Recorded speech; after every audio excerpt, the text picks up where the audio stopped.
এখন আজকে আমি আপনাদের বলবো যে অ্যাজমার আপনি চিকিৎসা ইনহেলার নেবেন কি নেবেন না এবং ইনহেলার এবং মুখে খাওয়ার ওষুধের ভিতরে পার্থক্য কি।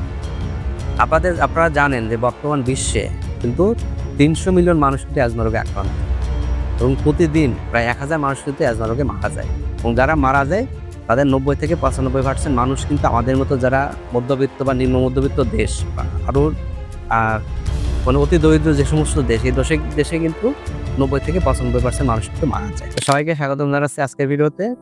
আমি doctor Sushant Kumar Pal, বকফায়দা medicine, bronchoscopy ও থোরাকোস্কোপি বিশেষজ্ঞ আছি খুলনা মেডিকেল কলেজ হাসপাতালে। আপনারা সবাই অ্যাজমা রোগের সাথে মোটামুটি পরিচিত। আপনারা জানেন যে অ্যাজমা কি, অ্যাজমা কেন হয়। আমাদের অনেক রোগী পায় থাকে দেশে কিন্তু বলে আমার তো অ্যাজমা আছে। কিন্তু যখন বলে যে আপনি কি চিকিৎসা নেন তখন বলে আমি তো মোনাস খাই, আর মোনাস বা মন্টেলোকাস্ট এই গ্রুপে কোনো ওষুধ খান, ঠিক আছে। তো দেখা যায় যে আবার বলে আর কি খান, বলে আমি তো এক ডাক্তারের কাছে গেছিলাম, অন্যকে ইনহেলার দিছিল। কোন ইনহেলার নেন স্যার? আমি তো এই যে অ্যাজমাসল ইনহেলার বা ইপ্রাসল ইনহেলার এটা নিই। বলে আর কোন ইনহেলার নেন না? বলে আরেকটা দিছিল, ওটা তো দামি, এই জন্য এটা নিতে পারি না। এখন আজকে আমি আপনাদের বলবো যে অ্যাজমার আপনি চিকিৎসা ইনহেলার নেবেন কি নেবেন না এবং ইনহেলার এবং মুখে খাওয়ার ওষুধের ভিতরে পার্থক্য।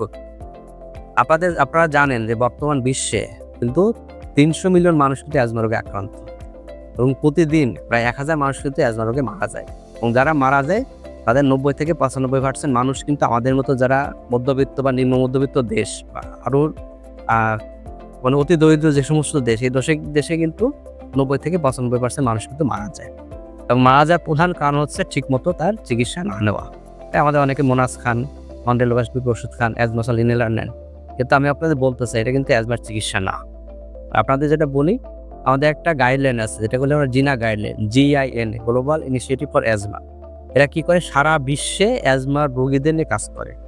আপনি অ্যাজমা রোগ কীভাবে আমরা ডায়াগনোসিস করবো, কীভাবে চিকিৎসা করব, কীভাবে আমরা অ্যাজমা রোগ প্রিভেনশন করতে পারি, মানে প্রতিরোধ করতে পারি, এ নিয়ে কিন্তু তারা প্রতি বছর একটা গাইডলাইন বের করে এবং তারা যে গাইডলাইন বের করছে এই গাইডলাইনের সর্বশেষ যে রিকমেন্ডেশন সেটা বলতেছে কি, আপনার যদি অ্যাজমা হয় তাহলে অবশ্যই আপনাকে কি করতে হবে, ইনহেলার নিতে হবে। আমাদের সবার ধারণা যে স্যার ইনহেলার তো সর্বশেষ চিকিৎসা, কিন্তু আমি আপনাদের বলতে চাই যে তাদের যে রিকমেন্ডেশন, যারা অ্যাজমা নিয়ে কাজ তাদের রিকমেন্ডেশন হচ্ছে অ্যাজমা রোগের প্রথম চিকিৎসা হচ্ছে কি আপনার ইনহেলার। আর কেন তারা প্রথম ইনহেলার বললো, এটা হচ্ছে দেখেন আপনি যদি ওষুধ খান তাহলে কি হয়, এটা প্রথমে আপনার আমি যদি ওষুধ খাই কি হবে, আপনার পাকস্থলীতে যাবো, তারপর এখান থেকে লিভারে যাবে, এবার হার্টে যাবে, তার ফুসফুসে যায় কাজ করে। তারা দেখেন বড় একটা পথ কিন্তু পাড়ি দিয়ে যায় কি করতেছে, সে ফুসফুসে কাজ করতেছে। আর অ্যাজমা কি আমাদের ফুসফুসের রোগ বা শ্বাসতন্ত্রের রোগ। আপনি যদি ইনহেলার নেন তাহলে কি হবে, সারার সাথে সাথে কিন্তু এটা আপনাদের কি হবে, আমাদের শ্বাসনালীতে চলে যাবে এবং ফুসফুসে কাজ করে। তার ইনহেলার নিলে কিন্তু অতি দ্রুত আপনার কাজ শুরু করবে। আর যদি মুখে যদি ওষুধ খান তাহলে দেখা যাচ্ছে অনেকক্ষণ পরে যে কিন্তু ওষুধে কাজ শুরু করে। যখন আপনি মুখে ওষুধ খাবেন তখন কি হবে, এটা কিন্তু আপনার ফুসফুস বাদেও বডির অন্যান্য জায়গায় কি হবে, ছড়াই পড়বে। তো দেখেন আপনার সমস্যা কিসে, ফুসফুসে কাজ করা লাগবে, কোথায় ফুসফুসে। তো সেটা মুখে খাওয়ার ওষুধ কি হচ্ছে, ফুসফুসে কাজ না করেও কি হচ্ছে, হার্টে যেয়ে কাজ করতেছে, মাসালে যায় কাজ করতেছে, ফলে কি হচ্ছে আপনার বুক ধরপড় করতেছে, আপনার গা ঘামতেছে, আপনার গলা শুকায় যাচ্ছে, এই লক্ষণগুলো কিন্তু দেখা দেয়। অর্থাৎ যদি আপনি মুখে ওষুধ খান সেগুলো কিন্তু পার্শ্ব প্রতিক্রিয়া অনেক বেশি হয়। আর যদি আপনি ইনহেলার নেন তাহলে কি হবে, শুধুমাত্র কিন্তু এটা শ্বাসনালীতে কাজ করবে, অন্য কোথাও কিন্তু যাবে না। অর্থাৎ এটা কিন্তু কি হবে, আপনার পার্শ্ব প্রতিক্রিয়া কিন্তু অনেক কম হবে। এবং গবেষণা করে দেখা গেছে যারা মুখে খাওয়ার ওষুধ খান তাদের কিন্তু এই মৃত্যু হারটা অনেক বেশি। যারা ইনহেলার নেন তাদের তুলনায় যারা মুখে খাওয়ার ওষুধ খান তাদের কিন্তু মৃত্যু হার অনেক বেশি পাওয়া যায়। আবার অনেক সময় দেখা যায় যে আমাদের যে ওষুধ থাকে ওষুধে কিন্তু ইনহেলার 2 ধরনের চিকিৎসা করতে। আপনারা জানেন অ্যাজমা হচ্ছে এটা আমাদের কি বলি প্রদাহজনিত রোগ, অর্থাৎ আপনার মানে ইনফ্ল্যামেটরি রোগ, এটাকে আপনার অ্যান্টি ইনফ্ল্যামেটরি ড্রাগস দিতে হবে। যদি আপনি ড্রাগস না দেন তাহলে কিন্তু আপনার এটা কমবে না। তো অ্যাজমাসল নেবেন, আপনি 2 থেকে 4 ঘন্টা ভালো থাকবেন, তারপর কিন্তু আপনার আবার হবে। অর্থাৎ এই অ্যাজমা রোগের চিকিৎসা কিন্তু অ্যাজমাসল না, এটা বাদেও কিছু দামি ওষুধ আসছে, এগুলো কিন্তু আপনাকে এখন নেওয়া লাগবে। এরপরে আপনি যদি মুখে ওষুধ খান, দেখেন মুখে ওষুধ খাওয়ার যে ওষুধে আমরা ডোজ দিই সেটা কি করি, আমাদের গ্রামে দেওয়া লাগে, ঠিক আছে, 10 গ্রাম 20 গ্রাম এরকম কিন্তু গ্রামে দিতে হয়। অথচ আমি যে ইনহেলার করতেছি সেগুলো কি থাকে, মাইক্রোগ্রামে। আপনারা জানেন 1000 মাইক্রোগ্রামে কিন্তু 1 গ্রাম।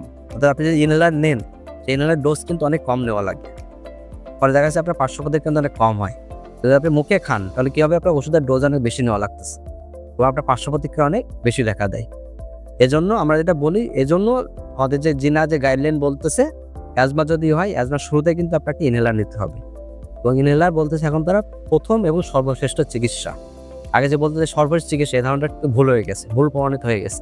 অর্থাৎ যদি আপনার অ্যাজমা যদি থাকে বা অ্যাজমার যদি লক্ষণ থাকে আপনি অবশ্যই আপনি একজন বক্তব্য বিশেষজ্ঞ ডাক্তারকে দেখান, তার কাছ থেকে আপনি কনফার্ম হন যে আপনার অ্যাজমা আছে কিনা। ও যদি অ্যাজমা যদি থেকে থাকে অবশ্যই আপনাকে কী করতে হবে, ইনহেলার নিতে হবে। কারণ ইনহেলার বর্তমান সময়ে সবথেকে সর্বশ্রেষ্ঠ এবং সর্বোত্তম চিকিৎসা ব্যবস্থা এবং সর্বপ্রথম চিকিৎসা ব্যবস্থা। এবং অবশ্যই যদি আপনার অ্যাজমা যদি থাকে অবশ্যই আপনাকে ইনহেলার নিতে হবে। অর্থাৎ অ্যাজমা নিয়ে যে ভুল বা ভয় ভীতি এগুলো তো আপনার থাকা যাবে না।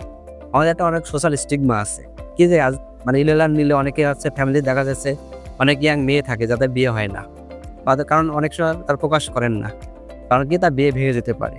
হ্যাঁ, দেখা যাচ্ছে যে তার শ্বশুর বাড়ি গেছে, যাওয়ার পরে শ্বাসকষ্ট হয়েছে, শ্বাসকষ্ট খারাপ হয়ে গেছে। আমরা অনেক রুগী পাই যে আমাদের কাছে আসে, কিন্তু এই ইতিহাসটা কিন্তু অনেক সময় লোকাল। কিন্তু দেখেন এটা কিন্তু অ্যাজমা কিন্তু কোনো অভিশাপ না, তাই না? এটা কিন্তু কারো অভিশাপ হয়েছে এরকম না।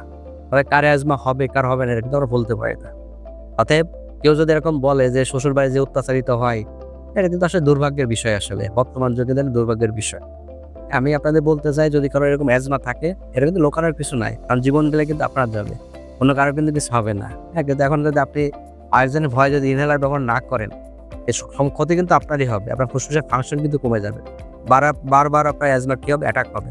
তো আপনি যদি হসপিটাল ভর্তি হন এতে তো অনেক টাকা আপনাদের খরচ হয়ে যায়। কিন্তু একটা ইনহেলার যদি আপনি নিয়মিত ব্যবহার করেন সেটা কিন্তু আপনার একবারে কিন্তু খরচ হবে না। অতএব যদি আপনার অ্যাজমা থাকে অবশ্যই আপনি ইনহেলার নেবেন, কারণ ইনহেলার হচ্ছে সর্বশ্রেষ্ঠ চিকিৎসা। সবাইকে ধন্যবাদ।